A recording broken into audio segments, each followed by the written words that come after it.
Hello everyone, Yanni Plays here, and today we are going to build a villager breeder. Now this villager breeder that we are going to build today is a fairly simple one.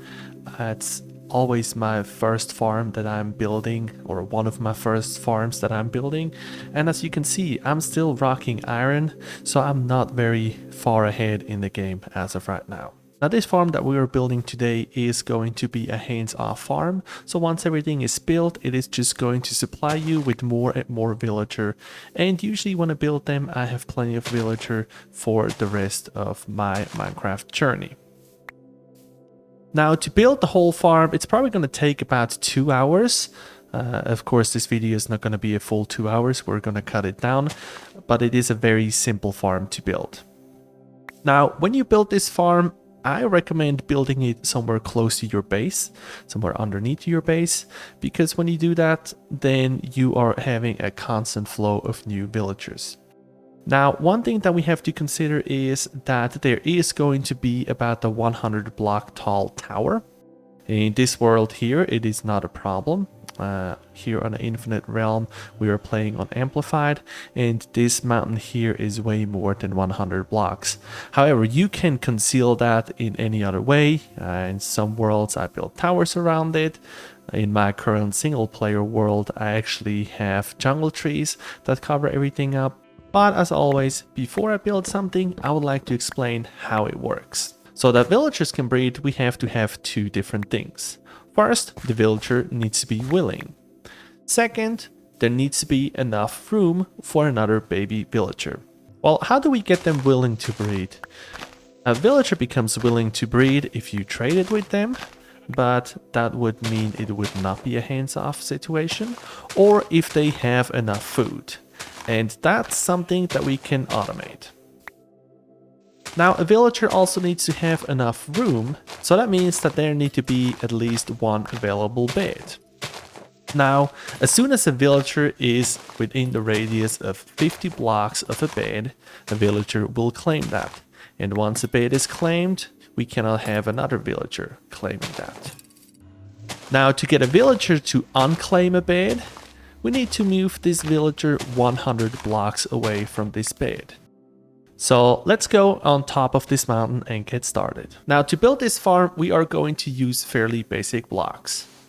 The only thing that I usually have to venture out to find is soul sand, we need 2 of them, and kelp. Now as you can see from my coordinates I am 125 blocks high up in the air.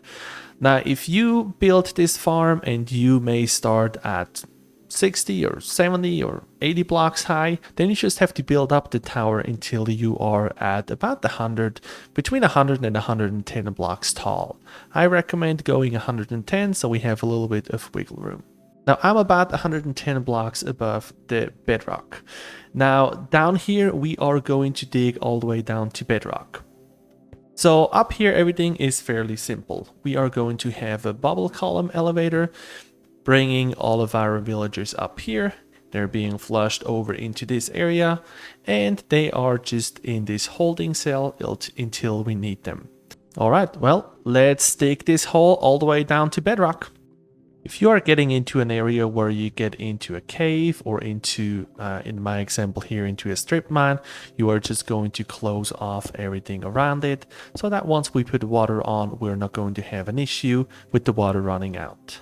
Once we're down at bedrock level, we are going to build the actual start of the farm. What we're going to do is we are making a tunnel in one direction that is 3 blocks high. The tunnel we are digging 9 blocks wide so that when we put a water bucket at the end of it, the water is going to flow all the way down here that we have 1 solid block and then the one that is 1 block lower. The one that's 1 block lower is where we have our bubble column elevator. Once we have that done, we are digging out a little bit more. On one side of this trench, that is 3 blocks tall, we are going to build in about 4 to 5 blocks. On the other side, we are going to leave 1 row of stone and then we're dropping down 1 level, and this one here is a 9 by 9. Also make sure that at the end of the trench we have about 2-block wide gap where you can easily walk to the other side. Now the next thing that we are going to do is we are making an access back up so that we can go up and down to this farm whenever we want. So for this access we are going to create a drop chute and another bubble column elevator. So let's dig up back to the surface. The easiest way to dig this access chute is dig a 3x1 and then just build up the center of it.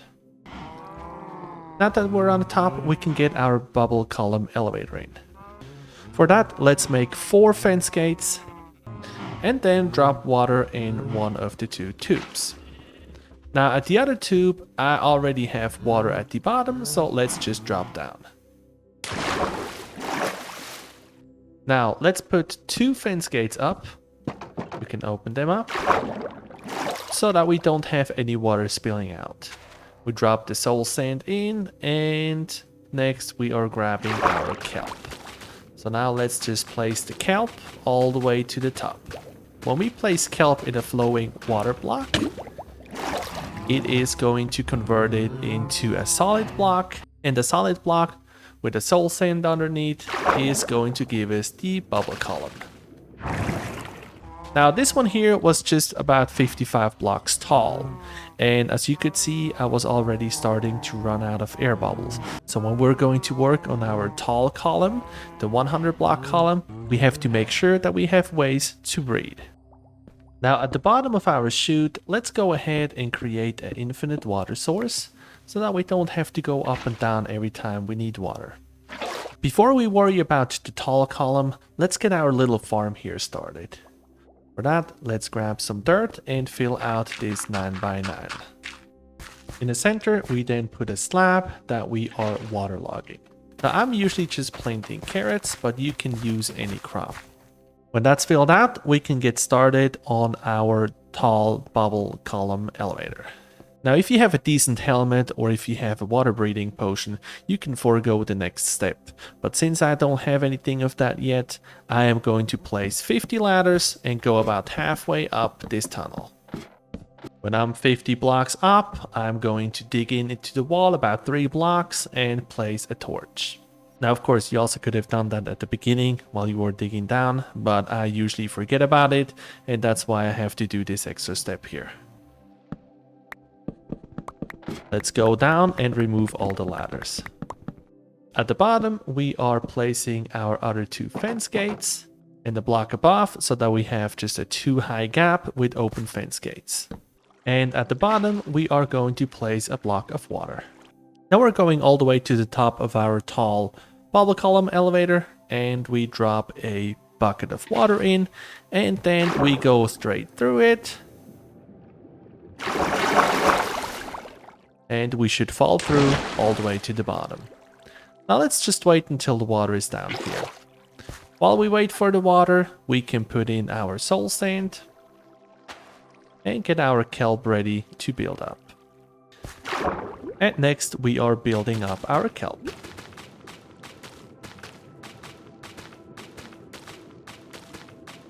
And we're keeping an eye out for the light from the torch so that we can swim in and get a little bit of air. Once you caught your breath, let's swim out again, close the hole, and continue placing the kelp. Once you're all the way on the top, add another water source on top of it, so that the water is slowly pushing everything into our holding cell. To finish the farm, let's get a composter and some trapdoors. Composter we put in the center of our farm, and then we put a slab on top so that nobody can jump up here. The trapdoors we are going to add all along here, and then we open all of them up. Now before we close everything up here, let's jump down and remove our kelp. Once everything down here is ready, we are going to cover everything up with blocks. And the blocks, they have 1 air gap in between. So this way a baby villager can fall down, but an adult villager cannot fall into the hole. Now make sure that everything in here is laid up nicely so that we don't have to worry about any mob spawns. Now the last thing that we have to do is we have to place 6 beds in here and 4 adult villagers. Now since I currently just have 2 zombie villagers and not 4, what I'm going to do is I place 4 beds and I'm closing all of those trapdoors. So that means that when I have my 2 zombie villagers down here and I cure them, then they are going to breed until we have 4 villagers down here. Once we have a total of 4 villagers, I'm going to add 2 more beds and then I'm going to open those trapdoors. Now the adult villagers are going to start working. One of them is going to become a farmer and is going to grab all the carrots and throw them to the other villagers. Now for the other villagers, you can place some more workstations. You can cut some holes here in this wall and place them over here. Now during the day, the adults are all going to be over here and working, and the kids are going to run around from one side to the other. Now since mobs pathfind over open trapdoors, that means the little babies are going to run through here and they're going to fall down. Once they're down, they're going to be transported with a water stream, and eventually they are going to walk into the bubble column elevator. Once they are all the way up and 100 blocks away, the bed that they were assigned to becomes unassigned and the villagers are going to breed another baby and the cycle begins again. Now, of course, we have to make sure that our villagers are not walking out of here. You can either do that with an iron door and a push button, or you can just use one fence gate. So as you can see, one of my cured villagers is now a farmer. So he took on the farmer profession and he is going to harvest the carrots and is going to throw it to his partner. And once both of them have enough food in their inventory, they will produce another baby that eventually will grow up. As you can see, they are already breeding and it is the very first day after we already have our first baby. Now I did throw them some of my carrots to make sure that they have a full inventory. But our villager breeder is working. I hope you liked this video. If so, please give me a like and I see you at the next video. Thank you very much. Have a wonderful day.